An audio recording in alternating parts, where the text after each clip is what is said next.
नमस्कार, मैं संजय सनम, आप सबका सादर अभिवादन। आस्था की डुबकी, प्रयागराज महाकुंभ 2025 में बहुत सारे दृश्य ऐसे दिखे जिसमें गर्व की अनुभूति हुई, क्योंकि धर्म की महिमा, धर्म की गरिमा और सनातन की परंपरा का निर्वाह होते देखा।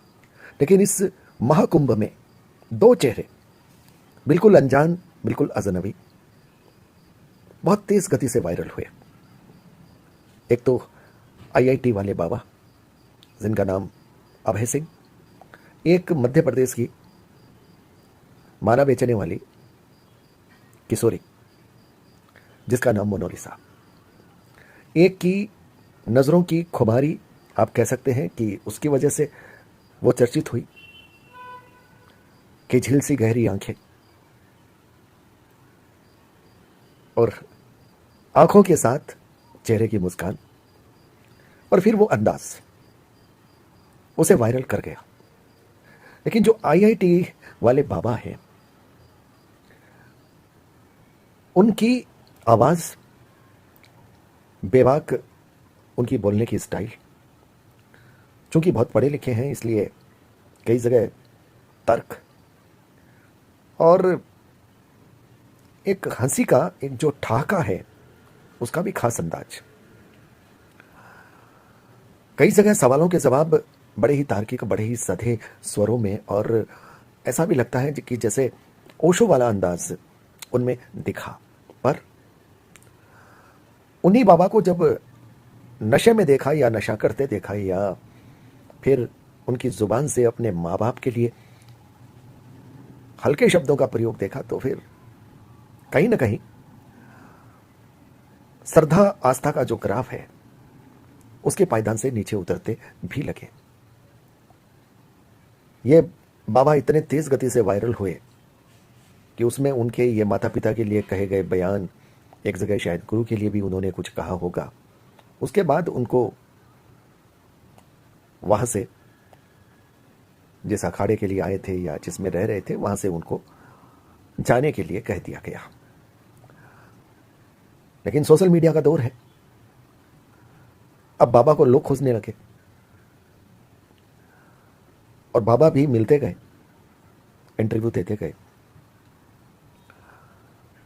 लेकिन बाबा का जो अंदाज है, अगर हम उस पक्ष को हटा दें जिसमें नशे वाली बात या जिसमें माता पिता के लिए कहे गए अपशब्द, अगर इनको हटा दें तो इस बाबा में अंदर से कहीं प्रायोगिक अनुभूति की झलक कुछ लगती है। देखिए, जब आप प्रयोग में उतरते हैं तो फिर कई बार प्रयोग आपकी परंपराओं को भी चैलेंज कर सकते हैं, परंपराओं में विसंगतियों को भी दिखा सकते हैं, उस पर भी बोल सकते हैं। और जो लाग लपेट के बिना बोले, सीधी भाषा में बोले, हंसी के ठहाके के साथ बोले, तो वहां पर उस व्यक्ति के शब्द के साथ उसके चेहरे का एक्सप्रेशन भी बोलता है, उसकी आंखें भी बोलती है, तो वो लोगों को समझ में आता है। हाँ, इस बाबा की आंखों में भी दम है, ये बात भी माननी पड़ेगी। मैं जब मोनालिसा की आंखों का जिक्र करता हूं तो कहीं ना कहीं इस बाबा की आंखों में भी है खुमारी, गहरे उतरने वाली खुमारी है, कुछ अंदाज ऐसा है। महाकुंभ प्रयागराज, श्रद्धालुओं की भीड़ से, वहां की व्यवस्था से, बाबाओं के अंदाज से रोमांचित भी हुआ और अच्छी खबरें भी बनी। लेकिन ये दो जो शख्सियत है, एक तो माला बेचती हुई मोनालिसा और एक ये बाबा, जिनके तर्क और पढ़े लिखे हैं, तो जाहिर है कि किसी भी बात को समझने का और कहने का अंदाज इनका थोड़ा अलग होगा। लेकिन यह बात भी सही है कि ये बात को बड़ा करने की, लंबा करने की कोशिश कहीं नहीं करते।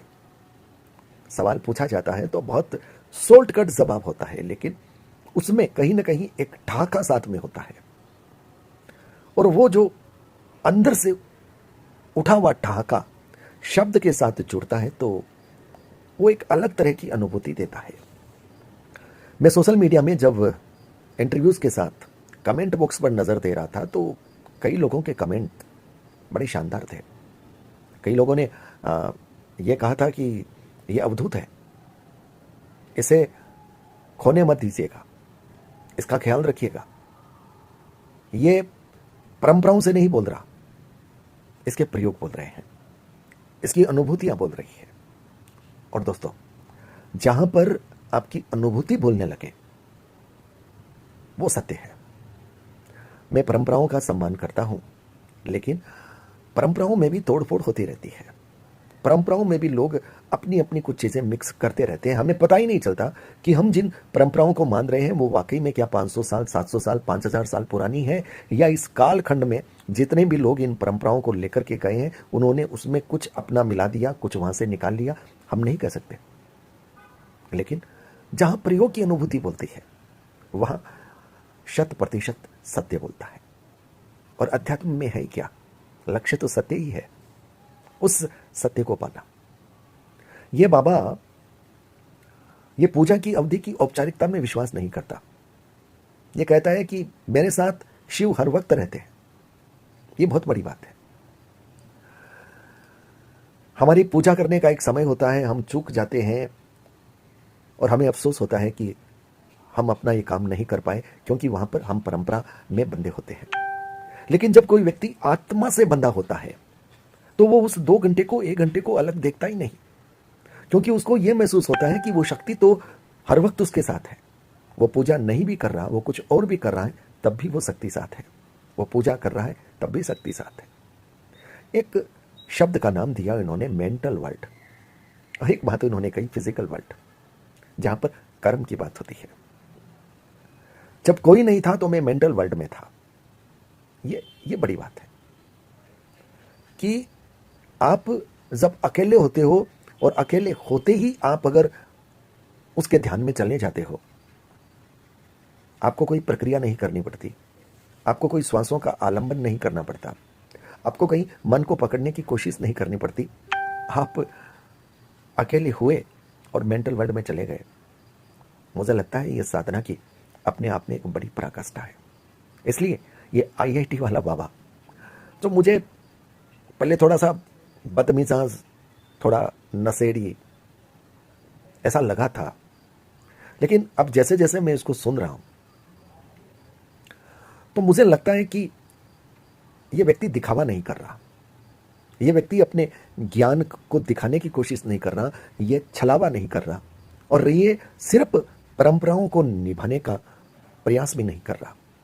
यह उन्मुक्त है, यह स्वतंत्र है, ये जो कर रहा है दिल से कर रहा है, और यही सबसे बड़ी बात है।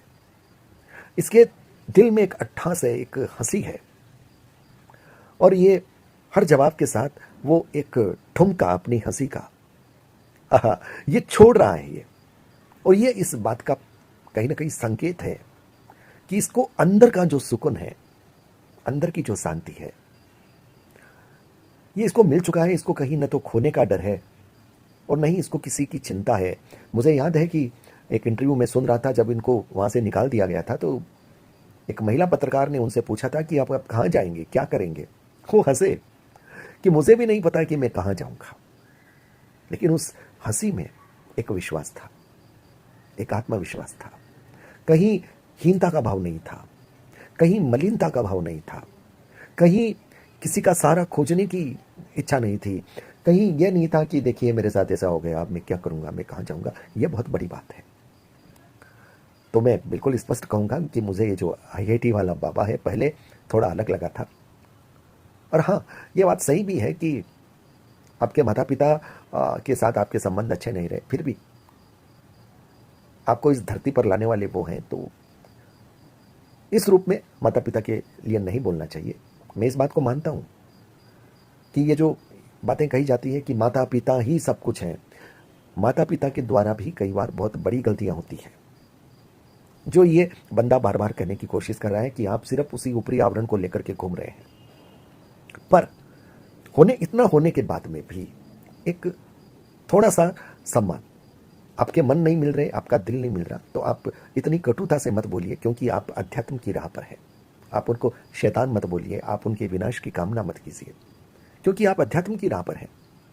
और वहां पर यह भावना भी कहीं ना कहीं मलिनता में आ जाती है। इसलिए ये जो बात है, ये बात इनकी मुझे नहीं जची, लेकिन कुछ बातें बड़ी अद्भुत लगी है, अनोखी लगी है और परंपरा से थोड़ी सी अलग लगी है, प्रयोग से मुखातिब होते हुए लगी है, ऐसा मुझे लगा है। आपको क्या लगा? आप अपनी बात कहिएगा। बहुत बहुत आभार। नमस्कार।